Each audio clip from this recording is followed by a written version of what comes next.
یاد رکھو جو تمیز نہ کر سکے کہ حق کیا ہے اور باطل کیا ہے، سچ کیا ہے اور جھوٹ کیا ہے، کفر کیا ہے اور ایمان کیا ہے، اگر کوئی حق کو حق دیکھ کر حق نہیں کہتا ہے وہ باطل ہے۔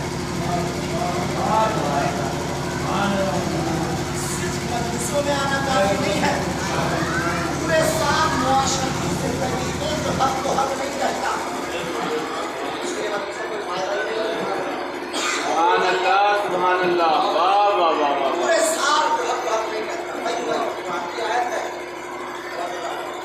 کل میں یہ تو بارے میں حق کے بلوا جو حق کو حق سچ کو سچ اور جھوٹ کو جھوٹ، صحیح کو صحیح اور غلط کو غلط نہیں کہتا۔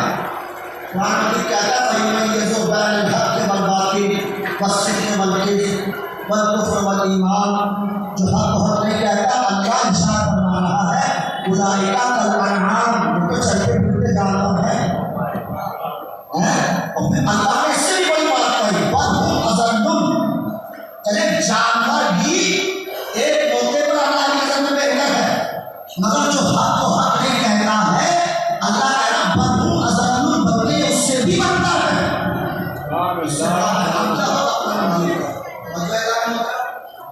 تو حق کو حق اور باطل کو باطل کہنا نہیں ہے۔ کربلا نے ہمیں بتایا، اب تک جو اعلان ہوتا ہوں میں یہاں پر آپ کی خدمت میں کہ حدیث قدسی پڑھوں گا۔ حدیث قدسی یہ ہے تمام حدیث قدسی ہے، معرفت ہم کیسے پہچانیں؟ اس سے پہلے کہ امام حسین کا کلام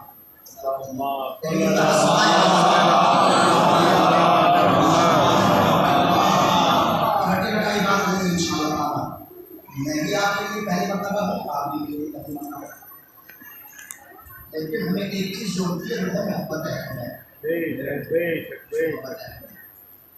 امام حسین علیہ السلام ارشاد فرماتے ہیں کہ جب تم حق اور باطل میں تمیز نہ کر سکو، پہچان نہ سکو کہ حق کیا ہے اور باطل کیا ہے، صحیح کیا ہے اور غلط کیا ہے، کیا کرے؟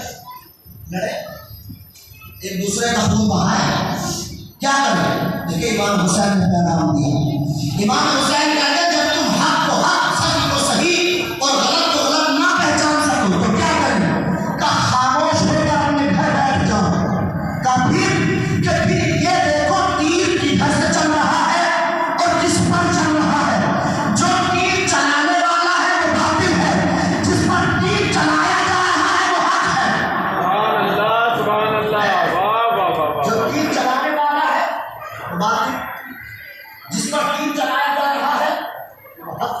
اب حدیث قدسی ہے، اب جو معرفت کی حدیث ہے، نہایت بہت بزرگ حدیث ہے۔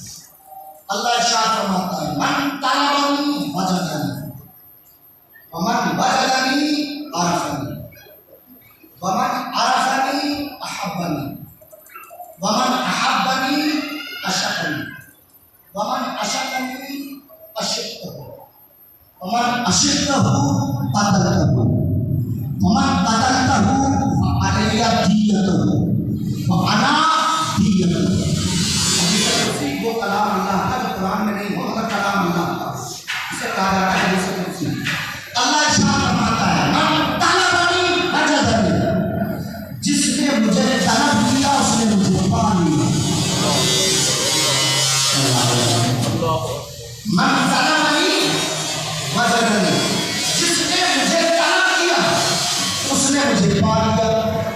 ومن وجدنی عرفنی، لیکن ایک جملہ کہہ دیتا ہوں شاید آپ کا سبب ٹوٹ جائے۔ من طلبنی وجدنی، جس نے مجھے طلب کیا اس نے مجھے پا لیا۔ اس کا مطلب یہ ہے اللہ گھر میں بیٹھنے سے نہیں ملے گا۔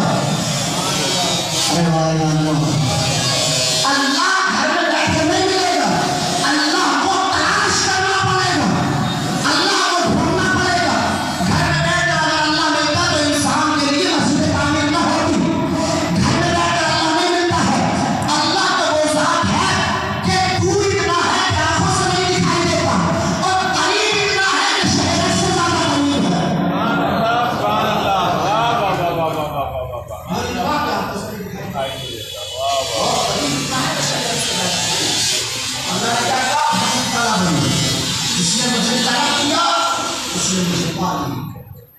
ومن اتبعنی وجدنی، اور جس نے مجھے پا لیا ومن وجدنی عرفنی، جس نے مجھے پا لیا اس نے میری معرفت حاصل کی۔ بڑی توجہ چاہتا ہوں، بڑی محنت سے میں اس حدیث کو پڑھوں گا، اعلان ہوتا ہے نہایت توجہ بزرگان سے خصوص سے ایک انداز خطابت ہوتا ہے، میں خصوص توجہ چاہتا ہوں۔ ومن وجدنی عرفنی، جس نے مجھے پا لیا اس نے میری معرفت حاصل کی۔ ومن عرفنی احبنی، اور جس نے میری معرفت حاصل کی اس نے مجھ سے محبت کی۔ ومن احبنی اشہدنی، اور جس نے مجھ سے محبت کی اس نے مجھ سے عشق کیا۔ اس کا مطلب محبت اور ہے، عشق اور ہے۔ ومن احبنی اشہدنی، جس نے مجھ سے محبت کی اس نے مجھ سے عشق کیا۔ کیا تمام کروں گا سے پھر اللہ کہتا ہے اشہدنی اشہد، اور جو میرا عاشق ہو جاتا ہے تو میں بھی اس کا عاشق ہو جاتا ہوں۔ بے شک واہ بابا، سبحان اللہ سبحان اللہ،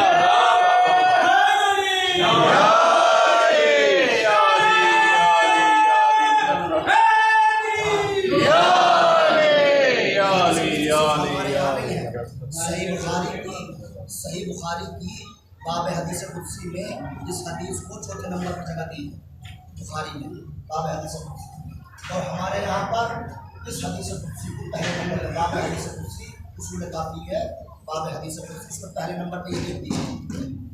کہا اللہ نے کیا کہا ومن اشقنی اشق، جو میرا عاشق ہو جاتا ہے تو میں بھی اس کا عاشق ہو جاتا ہوں۔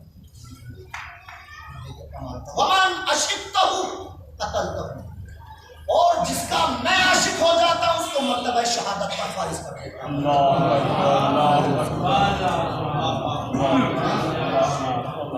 ومن اشقتہ قتلتہ، اور جس کا میں عاشق ہو جاؤں اس کو مرتبہ شہادت پر فائز کر دیتا ہوں۔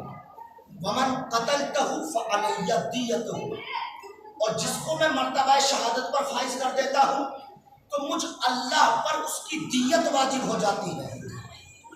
یہ تو جانتے ہیں قصاص، بدلہ، اگر کوئی کسی کا قتل کر دے تو اس پر ایک قصاص ہوتا ہے، قیمت ہوتی ہے شریعت اعتبار سے، ایک بدلہ ہوتا ہے۔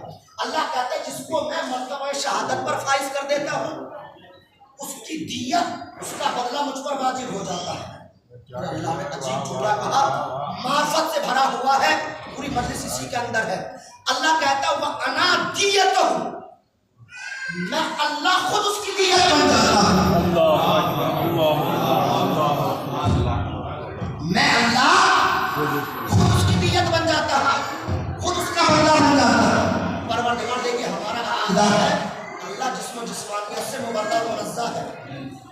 عقیدہ بالتوحید ہمارا یہ ہے سب سے پہلا کہ اللہ جسم و جسمانیت سے مبرہ و منزہ ہے۔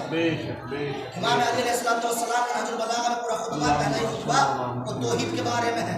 لا یبلغ مدحض القائل ولا یحصی نامہ العادون۔ میرا سوال یہ ہے پروردگار عالم سے، اللہ تو کیسے کسی کی دیت بن جاتا ہے، کیسے کسی کا بدلہ بن جاتا ہے؟ تو اپنے آپ کو کہہ رہا ہے وانا دیت ہوں، میں اس کی دیت بن جاتا ہوں، میں اس کا بدلہ بن جاتا ہوں۔ پروردگار تو جسم نہیں رکھتا، تو کیسے کسی کا بدلہ بن جاتا ہے، کیسے کسی کا قصاص بن جاتا ہے؟ آواز حدیث یہاں ختم ہو جاتی تو بات سمجھ میں نہ آتی، اور دنیا کا کوئی عالم اس حدیث قدسی کا ترجمہ یہ تفسیر بیان نہیں ہو سکتا تھا، مگر اللہ نے بیان فرمایا سنو میں کیسے کسی کی دیت بنتا ہوں، کیسے کسی کا بدلہ بنتا ہوں۔ كنت السمع الذي يسمع به، میں اس کے کان بن جاتا ہوں جس سے وہ سنتا ہے۔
میں اس کے کان بن جاتا ہوں جس سے وہ سنتا ہے، میں اس کی آنکھیں بن جاتا ہوں جس سے وہ دیکھتا ہے، میں اس کے ہاتھ بن جاتا ہوں وانا یدہ الذی یتشفع بہا، میں اس کے ہاتھ بن جاتا ہوں جس سے چیزوں کو چھوتا ہے، وانا رجلہ الذی یمشی بہا، میں اس کے پیر بن جاتا ہوں جس سے چیزوں کو چلتا ہے، زندگی گزارتا ہے۔